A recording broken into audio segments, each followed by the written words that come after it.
لو انت في تالتة اعدادي ومش عارف يعني ايه زوج مرتب او تساوي زوجين مرتبين، تعال افهمك يعني ايه تساوي زوجين مرتبين. انا مستر فادي ايمن، ويا رب تكونوا بخير. تعال نفهم يعني ايه تساوي زوجين مرتبين. دلوقتي انت عندك اي زوج مرتب عبارة عن س وصاد. المسقط الاولاني بنسميه السين، والمسقط التاني بنسميه الصاد.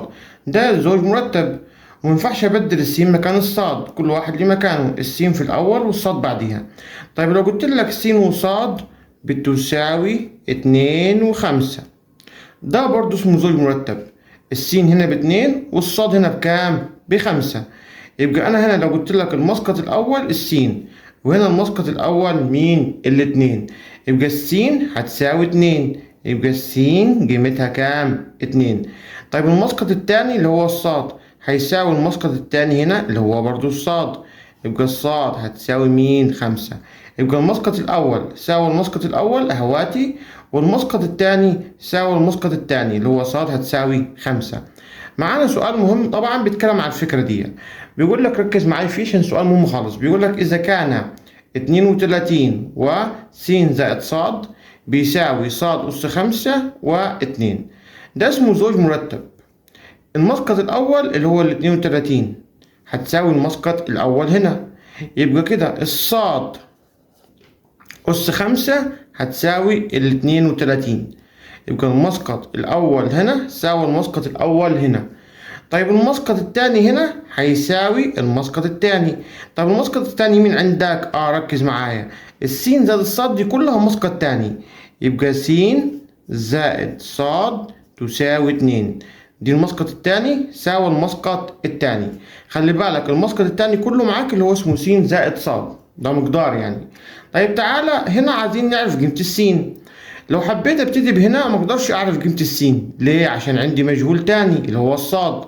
يبقى نقدر نجيب الصاد من المسقط الاول بعدين اعوض بهنا عشان اجيب السين. يبقى هنا صاد أس 5 بتساوي 32.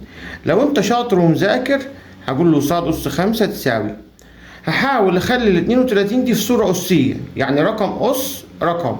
ال 32 دي عبارة عن 2 أس 5. لو جيت بالآلة كده امسك آلتك، 2 أس 5 هتساوي كام؟ 32. يبقى كده أنا هنا عندي، هنرجع لقاعدة خدناها في سنة تانية إعدادي. لو الأس يساوي الأس إذا الأساس هيساوي الأساس. هنا الأس 5 وهنا الأس 5، يبقى الأساس هيساوي الأساس، يبقى صاد هتساوي 2. تمام، جبنا الصاد. تعال نعوض هنا عشان نجيب مين؟ السين. هيبقى هنا السين زي ما هي تنزل زائد الصاد. طب الصاد بكام؟ الصاد ب2 اهي جبناها، يبقى س زائد 2 تساوي كام؟ تساوي 2. تمام، يلا تعال نحل معادلة. يبقى س هتساوي 2 ناقص 2، هتروح الناحية التانية بعكس الإشارة. يبقى س هتساوي كام؟ السين هتساوي 2 ناقص 2 يديلك كام؟ 0.